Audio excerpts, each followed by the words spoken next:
تم ایسے نہیں جا سکتے زید۔ آج ہماری مہندی کی رسم ادا ہو چکی ہے، میری بات سمجھنے کی کوشش کرو۔ میں اس کی بات سن کر جتنا حیران ہوتی اتنا کم تھا۔ وہ کہنے لگا، اینی مجھے یہ موقع بار بار نہیں ملے گا، میں ایسے موقع کی تلاش میں کب سے خوار ہو رہا ہوں، تم اچھی طرح سے جانتی ہو۔ شادی کا کیا ہے یار، پھر ہو جائے گی۔ یہ سن کے میرے چہرے کا رنگ پھیکا پڑ گیا۔ میں کہنے لگی، زید تم ہوش میں تو ہو، تم جانتے ہو کتنی بدنامی ہو جائے گی، لوگ کتنی باتیں کریں گے۔ تم یہ کیا کہہ رہے ہو، ہماری منگنی ہو چکی ہے، کل بارات ہے، میرے باپ کی عزت کا سوال ہے، میری عزت کا سوال ہے، تم کہیں نہیں جاؤ گے۔ میں نے بڑے مان سے اس کا ہاتھ پکڑ کر کہا تھا، لیکن اس نے اپنا ہاتھ مجھ سے چھڑوا کر کہا، میں ضرور جاؤں گا، مجھے یہ موقع دوبارہ نہیں ملے گا۔ زید کی خود غرضی دیکھ کر میں حیران تھی۔ میں روتے ہوئے کہنے لگی، تمہارے نزدیک میری محبت، میری عزت، میرے باپ کی عزت اپنی ذرا سی خواہش کے آگے معمولی ہے؟ میری آنکھوں سے آنسو بہہ رہے تھے۔ وہ کہنے لگا، میں تمہاری طرح جذباتی باتوں کو سن کے رکنے والا نہیں ہوں۔ میں نے کہا، زید ہماری شادی؟ یہ کہہ کے میں پھوٹ پھوٹ کے رونے لگی۔ وہ کہنے لگا، فار گاڈ سیک اینی، شادی شادی کیا شادی؟ ہو جائے گی شادی بھی، میں مکر نہیں رہا ہوں، واپس آ کے کر لوں گا۔ ویسے بھی جس لڑکی کی بارات ہی نہ آئے اس سے کون شادی کرتا ہے، اس لیے بے فکر رہو، 1 سال بعد آ کر میں تم سے شادی کر لوں گا، لیکن اس وقت میں کسی بھی قیمت پر نہیں رکوں گا، بس تمہیں یہی بتانے آیا تھا۔ یہ سن کر میں نے اس کے سامنے ہاتھ جوڑ دیے کہ خدا کے لیے ایسا مت کرو، مجھے چھوڑ کے مت جاؤ، لیکن وہ جا چکا تھا۔ میں گھٹنوں کے بل وہیں سڑک پر بیٹھ کر پھوٹ پھوٹ کے رو رہی تھی۔ میرا پورا گھر برقی کمکموں سے روشن تھا۔ میرے والدین مہندی کا فنکشن دیکھ کر تھک کے سو چکے تھے۔ وہ یہ نہیں جانتے تھے کہ کل ان پر کون سی قیامت ٹوٹنے والی ہے۔ میں گھٹنوں کے بل اپنے گھر کے سامنے سڑک پر بیٹھی پھوٹ پھوٹ کے رو رہی تھی۔ ہاتھوں میں لگی مہندی میرے آنسوؤں سے دھلنے لگی تھی۔ میں سوچ بھی نہیں سکتی تھی کہ زید میرے ساتھ ایسے بھی کر سکتا ہے۔ 3 سال پہلے اس نے خود ہی مجھ سے اپنی محبت کا اظہار کیا تھا۔ اس وقت میں 3rd ایئر میں پڑھتی تھی۔ وہ میری دوست کا بھائی تھا۔ جب بھی اسے لینے آتا تھا تو مجھے دیکھ کے مسکراتا رہتا تھا، لیکن میں نے کبھی توجہ نہیں دی تھی۔ ہاں، خوش شکل نوجوان تھا، کبھی اس نے چھچوری حرکتیں بھی نہیں کی تھیں۔ یہی وجہ تھی کہ میری آنکھوں میں اس کے لیے پسندیدگی بڑھنے لگی، لیکن جب اس نے اظہار کیا تو میں انکار نہیں کر پائی۔ ہماری فون پہ بات چیت کا سلسلہ چلنے لگا۔ وہ پہلے سے ہی جاب کرتا تھا، اس کی تنخواہ بھی اچھی تھی۔ میری دوست نے بھی اس معاملے میں میرا پورا ساتھ دیا، لیکن جیسے ہی میری منگنی زید سے ہوئی، میری دوست راحیلہ کی شادی ہو چکی تھی، اور شادی ہوتے ہی وہ دبئی جا چکی تھی۔ اب تو میری اس سے فون پر بھی کم ہی بات ہوتی تھی۔ میرے والدین کو اس رشتے پہ کوئی خاص اعتراض نہیں تھا۔ یوں سمجھ لیں کہ میں نے اس معاملے میں تھوڑی سی اپنے والدین کے ساتھ زبردستی بھی کی تھی کہ مجھے یہیں شادی کرنی ہے۔ یوں تو میرے والد کو یہ بات اچھی نہیں لگی تھی، لیکن پھر بھی انہوں نے زیادہ اختلاف نہیں کیا اور ہماری منگنی کر دی۔ زید کو بیرون ملک میں جاب کرنے کا بہت شوق تھا۔ اکثر اپنی سی وی بھیجتا تھا، لیکن کبھی بھی اسے ایسا موقع نہیں ملا تھا۔ مجھ سے بھی کہتا تھا کہ بس ایک بار باہر کا چانس لگ جائے تو تمہیں بھی اپنے ساتھ لے جاؤں گا۔ میں اس کی بات کو ہوا میں اڑا دیتی تھی کہ اتنی جلدی ممکن نہیں ہے، قسمت والوں کو ہی یہ چانس ملتا ہے۔ میں جانتی تھی کہ کتنے نوجوان اسی امید پر پاکستان میں ہی جاب کرتے رہتے ہیں اور وقت گزارتے رہتے ہیں۔ زید کا بھی گزرتا رہے گا۔ جیسے ہی میں نے MA کمپلیٹ کیا تو شادی کی تاریخ بھی طے ہو چکی تھی، لیکن جیسے ہی شادی کو 15 دن رہ گئے تو میں نے زید کو کہہ دیا کہ ہم لوگ فون پہ بات نہیں کریں گے۔ وہ کہنے لگا، کیوں نہیں کریں گے؟ میں نے کہا، نہیں، اب جو باتیں ہوں گی شادی کے بعد ہوں گی۔ بہرحال میری والدہ نے بھی مجھے صاف منع کر دیا تھا کہ اب تم زید سے بات نہ کرو، ویسے بھی تمہاری شادی کو زیادہ دن نہیں رہ گئے۔ فون پہ میری کسی سے بھی زیادہ بات چیت نہیں ہو رہی تھی۔ شاپنگ بھی ساری ہو چکی تھی، میری دوستیں ہلہ گلہ مچانے کے لیے آ جاتی تھیں۔ یوں مہندی کا دن بھی آن پہنچا۔ اس دن زید کافی چپ چپ سا تھا۔ مجھے سمجھ نہیں آ رہا تھا کہ وہ کیوں چپ ہے۔ اسے تو خوش ہونا چاہیے تھا کہ ہم نے محبت کی اور محبت کو پانے کے بالکل قریب تھے، اور 3 سال کا عرصہ کوئی چھوٹا عرصہ بھی نہیں ہوتا۔ فنکشن کے دوران اس نے میرے کان کے قریب ہو کر یہ کہا تھا کہ وہ رات کو مجھ سے ملنا چاہتا ہے۔ یہ بات سن کر میں شرمانے پہ مجبور ہو گئی۔ اب مجھے سمجھ آیا کہ اس کے چپ چپ رہنے کی وجہ یہ ہے کہ وہ مجھے مس کر رہا ہے۔ میں نے کہا کل آؤں گی نا تمہارے پاس، پھر مجھ سے مل لینا اور دیکھ بھی لینا۔ میں اسے تنگ کرنے لگی تو کہنے لگا اینی، مجھے تم سے بہت ضروری بات کرنی ہے اور میں وقت ضائع نہیں کر سکتا۔ پچھلے 15 دن سے تمہارا فون بند ہے۔ تمہاری بہن سے کہا بھی تھا کہ بات کروا دو، لیکن اس نے منع کر دیا۔ وہ کافی سنجیدہ تھا۔ میں نے کہا خیریت تو ہے، ایسی بھی کیا بات کرنی ہے کہ تم 1 دن کا صبر نہیں کر سکتے؟ کہنے لگا 1 دن میں بہت کچھ ہو جائے گا۔ میں نے کہا ایسا بھی کیا ہو جائے گا؟ مجھے سمجھ نہیں آ رہی تم کیا کہہ رہے ہو، کیا کہنا چاہتے ہو؟ وہ کہنے لگا بس رات کے 1 بجے میں آؤں گا، تم بس 10 منٹ کے لیے باہر آ جانا، مجھے صرف تم سے بات کرنی ہے اور بہت ضروری بات کرنی ہے۔ میں نے کہا بہت مشکل ہے۔ کہنے لگا کچھ نہیں ہوتا، تمہارے گھر والے ویسے بھی وقت کے پابند ہیں، تمہارے والد دیر تک کسی کو جاگنے نہیں دیتے، اس لیے کوئی مسئلہ نہیں ہوگا۔ مجھے لگا یہ شاید مجھے تنگ کرنے کے لیے کر رہا ہے، مجھے کوئی تحفہ دے گا یا مجھ سے محبت کا اظہار کرے گا۔ وہ کہے گا کہ مجھے یہی تمہیں سرپرائز دینا تھا، میں تمہیں تنگ کر رہا تھا۔ اسی رات کے 1 بجے میں اپنے کمرے کی بیرونی کھڑکی کی جانب ہی کھڑی تھی جب اس کی گاڑی آ کے کھڑی ہوئی۔ میں خاموشی سے نیچے اتر گئی، مین گیٹ کے پاس پہنچ گئی، دھیرے سے دروازہ کھولا، تب تک وہ اپنی گاڑی سے نیچے اتر چکا تھا۔ میں بھی اپنے دروازے کے پاس ہی کھڑی ہو گئی۔ باہر گلی میں اس وقت سناٹا مچا ہوا تھا۔ تب اس نے مجھے بتایا کہ 15 دن پہلے اسے اٹلی سے جاب کی آفر آئی ہے، جسے اس نے ایکسیپٹ بھی کر لیا ہے، یہاں تک کہ اس کا ویزا ٹکٹ بھی انتظام ہو گیا ہے اور وہ صبح ہی صبح اٹلی کے لیے روانہ ہو جائے گا۔ یہ سن کے میرے تو ہوش و حواس گم ہو گئے، میں حواس باختہ ہو گئی۔ میں نے کہا زید یہ تم کیا کہہ رہے ہو؟ تمہارا دماغ تو ٹھیک ہے، تم کیسے اس وقت جا سکتے ہو؟ کل ہماری شادی ہے۔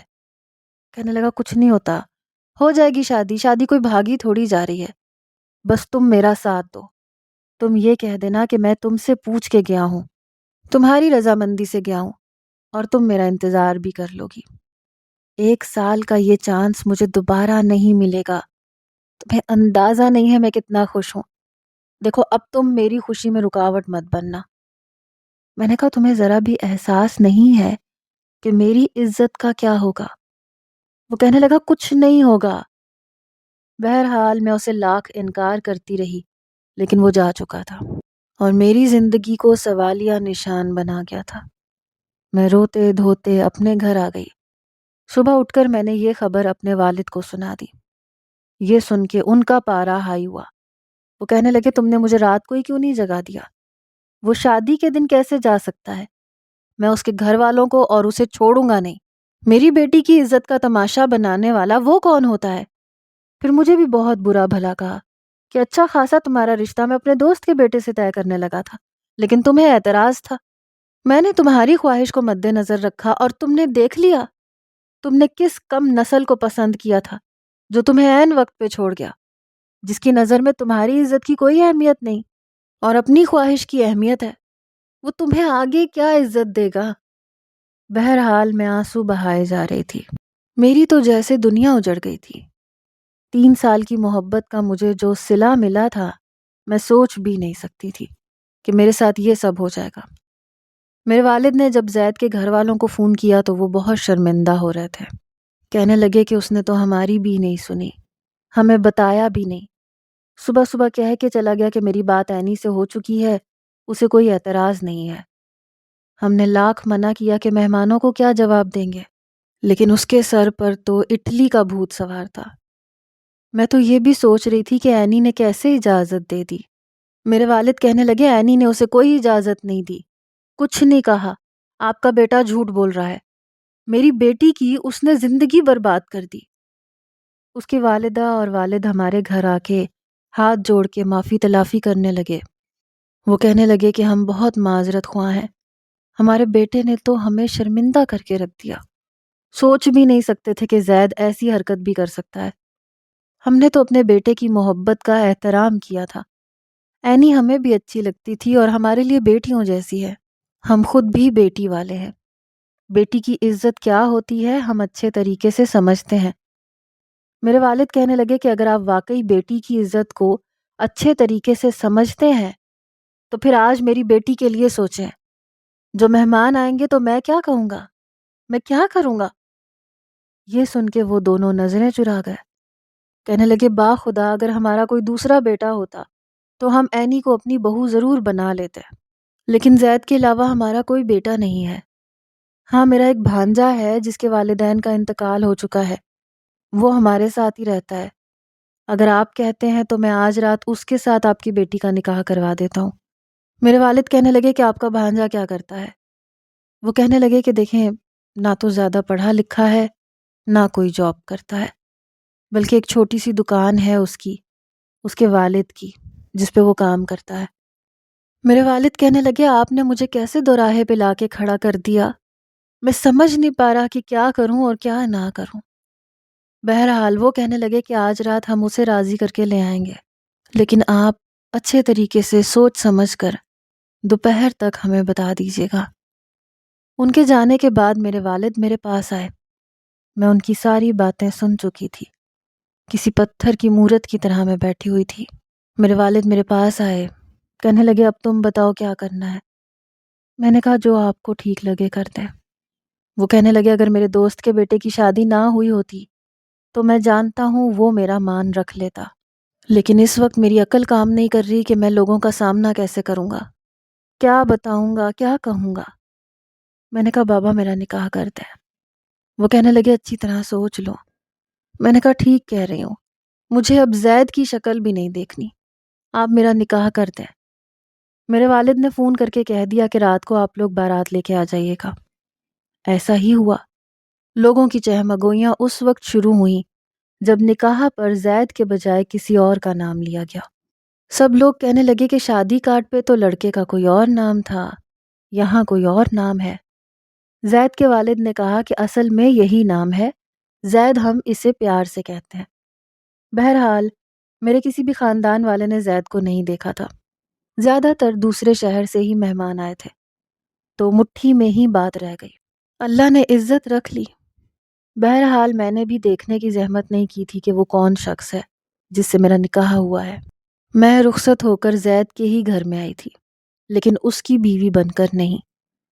جیسے ہی میں گھر میں داخل ہوئی تو اس کی والدہ نے مجھے ڈرائنگ روم کے صوفے پہ بٹھایا، میرے سامنے ہاتھ جوڑنے لگیں، کہنے لگی مجھے بہت افسوس ہے، زید نے جو کچھ کیا غلط کیا۔ میں نے کہا میں اس کا نام بھی نہیں سننا چاہتی۔ بہرحال کچھ دیر بعد موسیٰ ڈرائنگ روم میں آیا، کہنے لگا مومانی اب یہ رونے دھونے کا سین کب تک چلے گا؟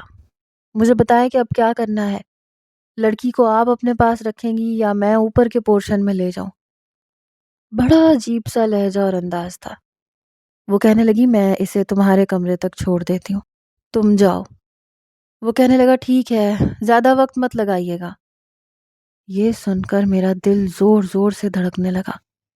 میں اس نوجوان کے بارے میں کچھ نہیں جانتی تھی، کبھی دیکھا بھی نہیں تھا، نہ کبھی زید نے ذکر کیا تھا کہ اس کا کوئی کزن اس کے ساتھ رہتا ہے۔ بہرحال اس کی والدہ مجھے صوفے سے اٹھا کے اوپر کے پورشن میں لے گئی۔ ان کے کھلے صحن میں سے ہی سیڑھیاں اوپر کی طرف جاتی تھیں۔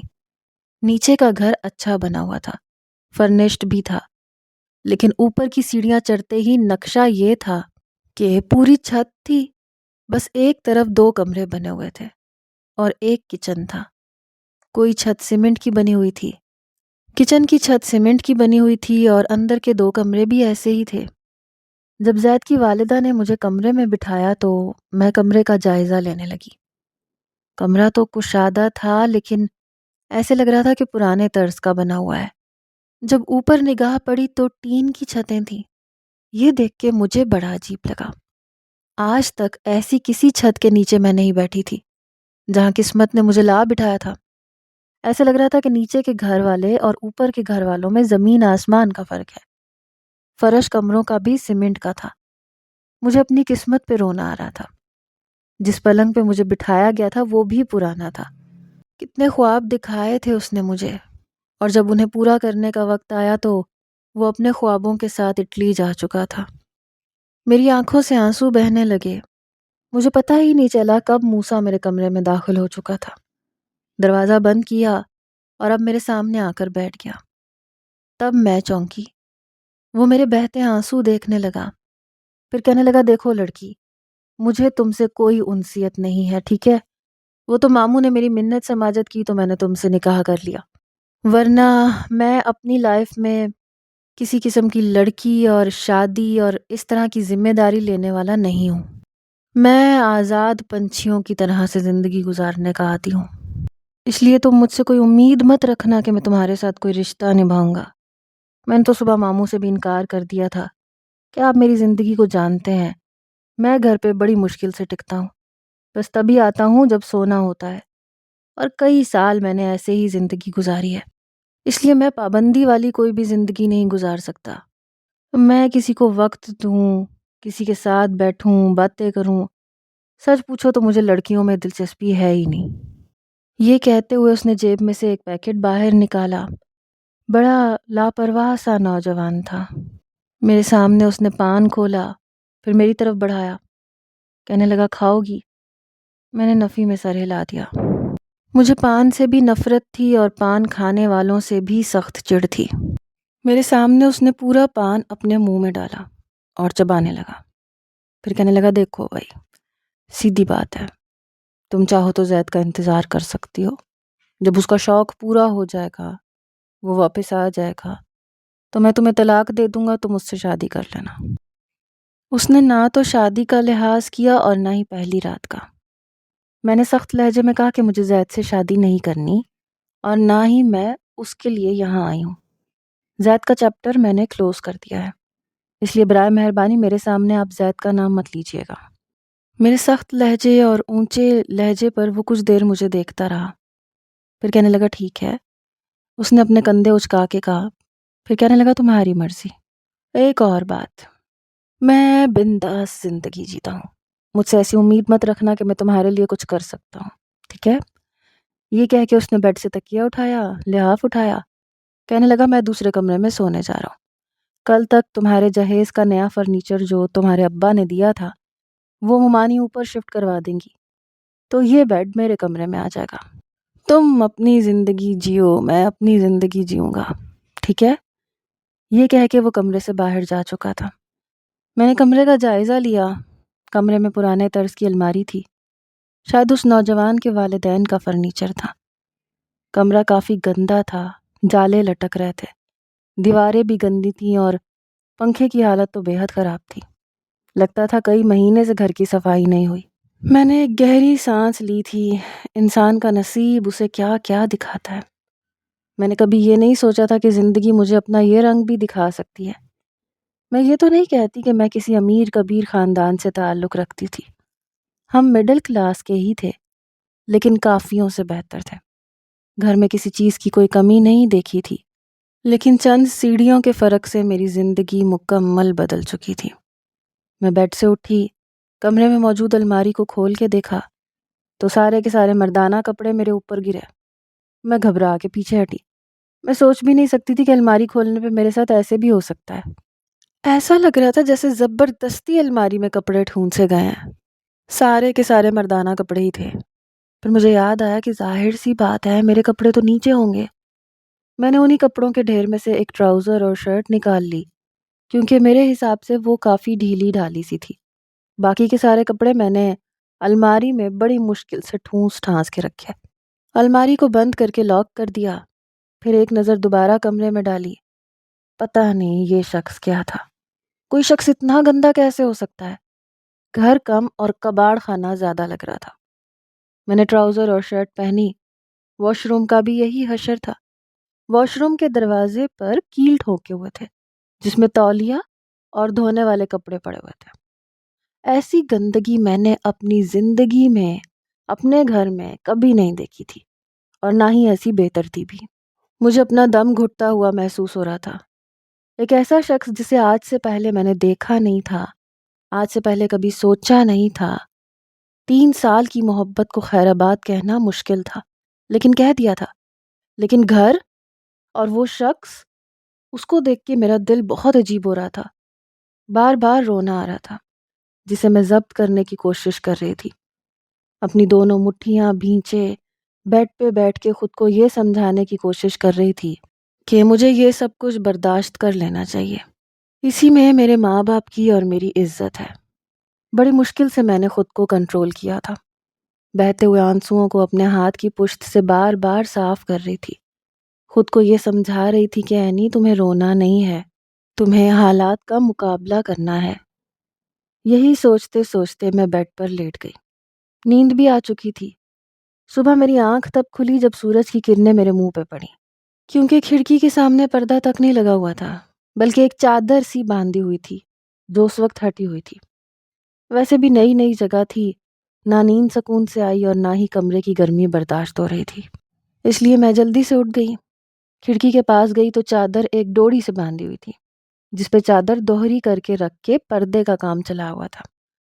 میں نے وہ چادر اتار کے زمین پہ پھینک دی. کمرہ کافی بڑا تھا لیکن کمرے میں الماری اور بیڈ کے علاوہ دوسری کوئی چیز نہیں تھی. دھونے والے کپڑے ایک کونے میں پڑے رہتے تھے، جوتے دوسرے کونے میں. پنکھا بالکل کالا لگ رہا تھا، مٹی اور جالے سے بھرا ہوا. دیواروں کا بھی یہی حال تھا. مجھے کوفت سی محسوس ہو رہی تھی. بہرحال میں کمرے سے باہر آئی. چھوٹی سی راہداری تھی، گلی نما سی جگہ تھی. ایک کونے میں کچن تھا. کچن میں گئی تو میرا جی چاہا پھوٹ پھوٹ کے رو دوں. گندگی سے بھرا ہوا. شیلف دیکھ کر مجھے الجھن ہو رہی تھی. سنک میں برتن گندے میلے سوکھے ہوئے تھے جیسے کئی دن سے دھلے نہ ہو. میں نے سب سے پہلے کچن کی صفائی شروع کی. 1 گھنٹہ لگا کے میں نے پورا کچن چمکا کے رکھ دیا. کیبنٹ بھی صاف کیا. اس کی چیزوں سے اندازہ ہو رہا تھا سوائے چائے کی پتی کے کچھ بھی موجود نہیں. فریج کھول کے دیکھا تو پورا فریج خالی، سوائے پانی کی بوتلوں کے اور کچھ نہیں. مجھے اس وقت شدت سے بھوک لگ رہی تھی، اس لیے میں نے جا کر موصوف کے کمرے کا دروازہ کھٹکھٹایا لیکن دروازہ نہیں کھلا. میں نے نوب گھما کے دروازہ کھولا تو وہ زمین پہ سو رہا تھا. وہ کمرہ بالکل خالی تھا، وہاں کوئی سامان نہیں پڑا تھا. میں حیران تھی کیونکہ زمین پہ مٹی اٹی ہوئی تھی. اس کمرے کی حالت دوسرے کمرے سے زیادہ بدتر تھی اور وہ بڑے مزے سے سو رہا تھا. میں نے اس کے پاس جا کے ہاتھ سے اسے ہلایا تو اس نے موندی موندی آنکھیں کھولی. مجھے دیکھ کے کہنے لگا کیا ہے؟ میں نے کہا مجھے بھوک لگی ہے. کہنے لگا تو میں کیا کروں؟ میں نے کہا فریج میں کچھ بھی نہیں ہے، مجھے ناشتہ کرنا ہے، مجھے کچھ لا کے دو. میری بات سن کے اس نے گہری سانس لی. کہنے لگا دیکھو میری نیند خراب مت کرو، نیچے ممانی ہے نا، جاؤ ان سے مانگ لو اور ناشتہ کر لو. مجھے 2 گھنٹے سے پہلے اٹھانے کی کوشش بھی مت کرنا. کوئی مجھے نیند سے جگائے تو مجھے بڑا غصہ آتا ہے. میں نے کہا موسیٰ میں تمہاری بیوی ہوں، تمہاری ذمہ داری ہوں. میں کچھ نہیں جانتی، مجھے ناشتہ کرنا ہے اور میں کسی سے مانگوں گی نہیں. میری بات سن کے وہ اٹھ کے بیٹھ گیا. کہنے لگا رات کی بات سمجھ میں نہیں آئی تھی تمہیں؟ بتا چکا تھا نا میں کہ ذمہ داری نہیں لوں گا. میں نے کہا یہ بات تمہیں میرے گھر والوں سے کرنی چاہیے تھی، اپنے ماموں اور ممانی سے. میرے گھر والوں سے کہتے کہ تم ذمہ داری لینا نہیں چاہتے. وہ کہنے لگا ماموں نے مجھے کہا تھا کہ تمہیں ٹینشن لینے کی ضرورت نہیں ہے، تم بس نکاح کر لو، پھر ہم جانے اور اینی جانے. نکاح میں نے کر لیا، اب تم جانو اور سب جانے، مجھے ڈسٹرب مت کرنا. میں آج یہ بات تمہیں بڑے آرام سے کہہ رہا ہوں، آئندہ تم نے مجھے نیند سے جگایا تو تمہیں کچا چبا جاؤں گا.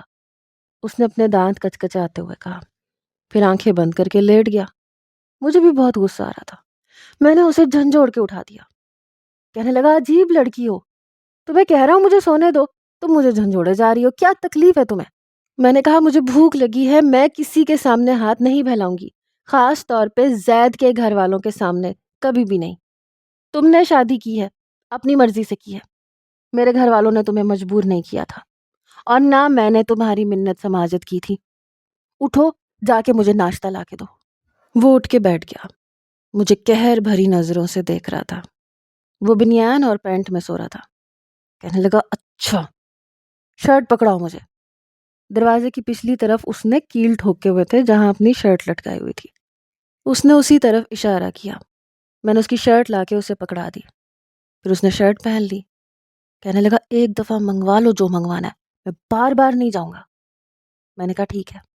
میں نے کھانے کا سامان بھی منگوا لیا کیونکہ میں جانتی تھی یہاں میرے کوئی نخرے اٹھانے والا نہیں ہے، اور زید کی والدہ کا میں کوئی بھی احسان نہیں لینا چاہتی تھی۔ وہ جمائی لیتا ہوا منہ بنا ہاتھ دھوئے چپل پاؤں میں پہنے جا چکا تھا۔ پتہ نہیں اس کی عادتوں کو دیکھ کے مجھے عجیب سا کچھ ہو رہا تھا۔ میں جھنجھلاہٹ کا شکار ہو رہی تھی۔ منہ دھوئے بغیر اور بال بنائے بغیر تو میں کبھی کمرے سے باہر نہیں نکلی تھی، اور نہ ہمارے گھر میں کوئی ایسے نکلتا تھا۔ سر جھاڑ منہ پھاڑ، لیکن اسے تو کوئی پرواہ ہی نہیں تھی۔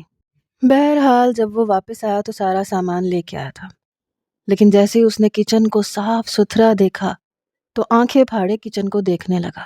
کہنے لگا واہ، آج تو کچن بڑا صاف ستھرا لگ رہا ہے۔ میں نے کوئی جواب نہیں دیا۔ نمک مرچ کے پیکٹ میں ڈبوں میں ڈالنے لگی، وہ میں پہلے ہی دھو کے رکھ چکی تھی۔ میں نے کہا ایک دو دن میں مجھے راشن لا کے دے دینا۔ کہنے لگا راشن بس اپنے لیے منگوانا، میں صرف فاسٹ فوڈ کھاتا ہوں، مجھے یہ گھر کے کھانے بالکل پسند نہیں ہے، اور دال سبزی کو میں ہاتھ بھی نہیں لگاتا۔ میں نے کہا ٹھیک ہے۔ میری لاپرواہی پر وہ کہنے لگا کہ اچھا اب تو میں اٹھ گیا ہوں، اور ایک بار میں اٹھ جاؤں تو نیند نہیں آتی، ایسا کرو ناشتہ بنا دو۔ میں نے کہا کیا ناشتہ کرو گے؟ کہنے لگا کچھ بھی دے دو، پراٹھے بنا دو۔ بھوک تو مجھے بھی شدت سے لگ رہی تھی۔ میں نے آٹا گوندا، پراٹھے بنائے، آملیٹ بنایا، چائے بنائی، لیکن رکھنے کی جگہ نہیں تھی، اس لیے میں ناشتے کی ٹرے اٹھائے اپنے کمرے میں آ گئی جہاں ایک چھوٹی سی تپائی رکھی تھی۔ میں نے وہاں ٹرے رکھی، اتنی دیر میں وہ بھی منہ ہاتھ دھو کے آ چکا تھا۔ ناشتہ دیکھ کے کہنے لگا واہ، بڑی خوشبو آ رہی ہے۔ ویسے یہاں نکڑ پہ ایک دکان ہے، وہاں پٹھان کے پراٹھے ملتے ہیں، اور چائے بھی بہت کڑک ملتی ہے، میں تو وہاں جا کے کھا لیتا تھا، لیکن چلو اب تم آ گئی ہو تو کوئی فائدہ تو مجھے بھی ہونا چاہیے۔ یہ کہتے ہوئے اس نے پراٹھے کا نوالا توڑا اور کھانے لگا۔ میں نے حالانکہ پلیٹیں رکھی تھیں جن میں سے وہ آملیٹ الگ سے ڈال کے کھا سکتا تھا۔ مجھے کسی کے ساتھ بھی پلیٹ شیئر کر کے کھانے کی عادت نہیں تھی، لیکن وہ تو اسی پلیٹ میں شروع ہو گیا۔ میں نے کہا یہ خالی پلیٹ کس لیے رکھی ہے؟ کہنے لگا مجھے کیا پتا کس لیے رکھی ہے، وہی لاپرواہ انداز۔ میں نے کہا اپنے لیے اس میں آملیٹ نکالو اور ویسے کھاؤ جیسے سب کھاتے ہیں۔ کہنے لگا میں ایسے ہی کھاتا ہوں، تمہیں ویسے نخرے اور چونچلے کرنے ہیں تو تم وہ کر سکتی ہو، لیکن میری زندگی میں دخل اندازی مت دینا۔ مجھے سخت چڑ ہے ایسی لڑکیوں سے جو خواہ مخواہ بیوی بننے کی کوشش کرتی ہیں۔ میں نے کہا میں خواہ مخواہ تمہاری بیوی بننے کی کوشش نہیں کر رہی، کیونکہ میں تمہاری بیوی ہوں، سمجھے نا؟ میں نے خالی پلیٹ میں انڈا ڈالا اور اس کے ہاتھ میں پکڑا دی، پھر پراٹھا توڑ کر آدھا اسے پکڑایا۔ میں نے کہا اب کھاؤ۔ کچھ دیر مجھے دیکھنے لگا، پھر مسکرانے لگا۔ کہنے لگا ویسے تم کرتی کیا ہو؟ میں نے کہا کیا مطلب اس بات کا؟ میں اپنی پلیٹ میں آملیٹ نکال چکی تھی۔ کہنے لگا مطلب کوئی جاب واب کرتی ہو؟ میں نے کہا نہیں، میں نے کبھی جاب نہیں کی، اور میں کیوں کروں؟ گھر کا نظام چلانا مردوں کا کام ہوتا ہے۔ کہنے لگا لگتی تو پوری استانی ہو۔ اس کی بات سمجھ کے میں مسکرانے لگی۔ میں نے کہا ہاں کہہ سکتے ہو، میں اپنے بہن بھائیوں میں سب سے بڑی ہوں نا، شاید اس لیے۔ کہنے لگا اچھا اچھا۔ میں نے کہا ولیمے کی رسم کا کیا کرو گے؟ یہ سن کے اس نے میری طرف دیکھا۔ کہنے لگا کون سا ولیمہ؟ میں نے تمہارے ساتھ ایسا کیا کیا جو میں خوشی میں ولیمہ مناتا پھروں؟ خالی ولیمہ تو میں نہیں کر سکتا۔ اس کی بات پر میں نظریں جھکانے پہ مجبور ہو گئی۔ میں نے کہا تو میں نے منع تو نہیں کیا۔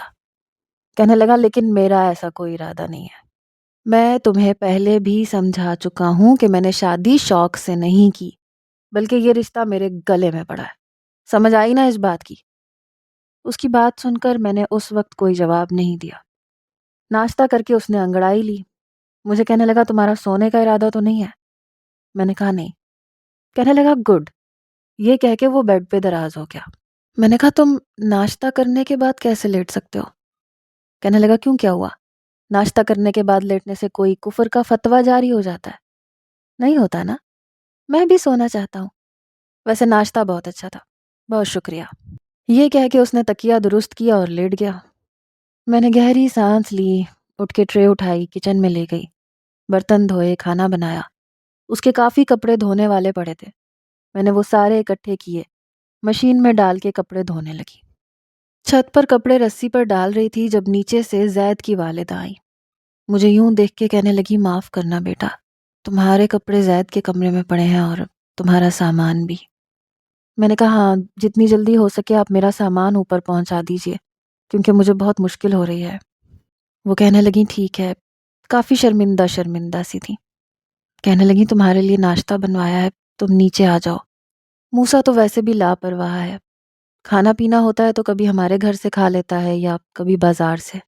میں نے کہا ہاں تب کھا لیتا ہوگا جب تک میں نہیں تھی، لیکن اب میں اس کی بیوی ہوں تو میں ہی بناؤں گی اور میں ناشتہ کر چکی ہوں. آپ کا بہت بہت شکریہ. وہ جیسے آئی تھیں ویسے ہی واپس لوٹ گئیں. بہرحال 2 دن میں نے پورے گھر کو چمکا کے رکھ دیا اور اب میں بہت مطمئن تھی کیونکہ گھر کو میں اپنے مطابق سیٹ کر چکی تھی. اپنے کمرے کا سارا سامان میں نے اپنے بیڈ روم میں رکھا، دوسرے کمرے میں زید کی والدہ کے جہیز کا سامان جو کہ کافی مختصر سا تھا. اب میرے استعمال کی چیزیں میرے کمرے میں لگ چکی تھیں، مجھے کوئی بھی مشکل پیش نہیں آ رہی تھی. راشن مجھے موسیٰ نے لا کے دے دیا تھا، لیکن میں دیکھ رہی تھی کہ 8 دن ہو چکے تھے وہ گھر پہ ہی پڑا رہتا تھا. میں نے کہا تم دکان پہ نہیں جاتے، کام نہیں کرتے؟ کہنے لگا کون سی دکان، کون سا کام؟ میں نے کہا تمہارے ماموں نے میرے والد کو یہ بتایا تھا کہ تم اپنے والد کی دکان پہ بیٹھتے ہو. کہنے لگا میں نہیں کہیں بیٹھتا، میں من موجی قسم کا انسان ہوں. ابا کی دکان میں نے کرائے پہ چڑھا رکھی ہے، وہاں سے مجھے 30,000 مہینے کا آتا ہے جس سے میرا گزر بسر بڑے آرام سے ہو رہا ہے. تو مجھے کیا ضرورت پڑی کمانے کی؟ میں نے کہا پھر بھی پہلے تم اکیلے تھے، اب اکیلے تو نہیں ہونا. وہ کہنے لگا ابھی بھی اکیلا ہوں، تمہارے بھیجے میں یہ بات نہیں آتی. مجھے تم سے کوئی تعلق نہیں رکھنا. دیکھو سچ بتاؤں تمہیں کہ قصہ کیا ہے. میں نے کہا ہاں کیا قصہ ہے؟ جو بات اس نے مجھے بتائی وہ سن کے میرے ہوش اڑ کے رہ گئے. میں بنا آنکھیں جھپکائے اسے دیکھ رہی تھی اور وہ بڑے مزے سے مجھے وہ بات کہہ گیا جو کوئی بھی مرد اپنی بیوی سے بہرحال نہیں کہہ سکتا.